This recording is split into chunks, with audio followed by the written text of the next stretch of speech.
talk about where we've come so far. Obviously, the law has been passed, and there seems to be a case clearly for the Sovereign Wealth Fund. But why is this a contentious issue right now? We know that there has been some compromise already, because there have been some talk about the constitutionality of the Sovereign Wealth Fund, and then, of course, the reasons why we need one at this time. And there have been some give and take, even from the way it's been created. But why is this now a new talking point, in your view? Well, it's all about revenue. The governors are unhappy. The minimum wage has taken away some of the revenue. The Sovereign Wealth Fund threatens to take away more. Already, the petroleum subsidy is taking away a huge chunk of, you know, the structure of the Nigerian Federation account. All the monies go there.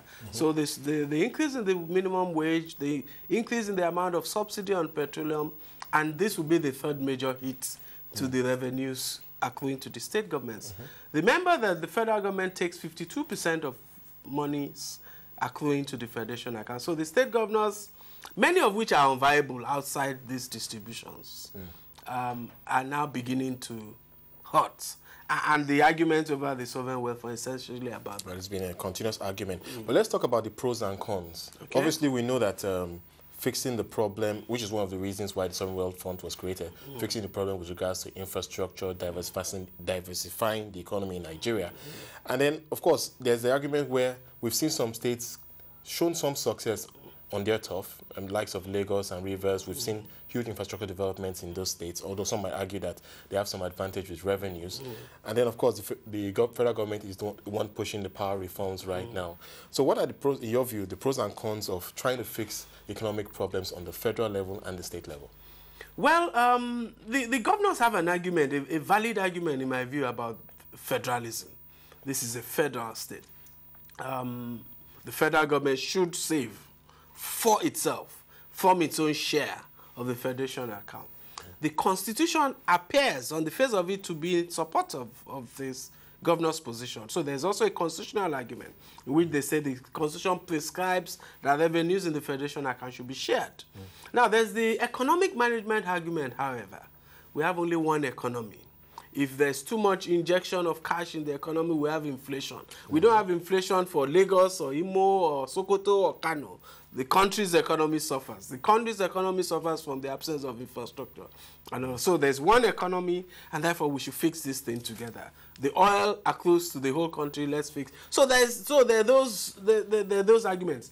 I think everybody recognizes, anybody, that we need a sovereign wealth fund. We need sovereign savings. So this is about details. This is about, should we save as a federation, or should we save from the federation account, or should the federal government save from its own share of the federation account, or should each state have its own mechanism for savings? And more importantly, the underlying arguments are about the revenue allocation formula. In effect, the governors are saying, you already take too much of the money anyway. You take 52%. So the underlying argument is about fiscal federalism, about increasing the share of revenue that goes to the states, about devolution of powers. I think those are the real underlying constitutional issues driving this argument. Obviously, there's been some compromise already, like I mentioned. One of them is that even in the bill as it's structured right now, 10% of one of the funds is allocated to disadvantaged states. Now, obviously, that's even another topical issue. Which state is disadvantaged? But what more compromise do you think we can see here that might make this work for the states and for the... There are two levels on which there might be compromise. One is that this is linked to the argument over the petroleum subsidy. If the governors, there's a sense that if the governors see the implementation of the removal of that subsidy, which in effect increases by $1 trillion, perhaps, the amount of money available for sharing to the government, to the state governments, through the federation account, then the fiscal pressure on them may be eased somewhat, and they may be more willing to talk. The other level on which there might be compromise is the federal government on its own side now saying, okay, let's do this thing only from our own share of the federation account. I think the federal government has not shown a willingness to go that path. The third, perhaps, is to amend the Constitution. Which is a long process. Which is a more complex process. Overall, in some, who do you think will win this war, so to speak? I think clearly it's going to be a compromise. The governors appear ready to go to the Supreme Court.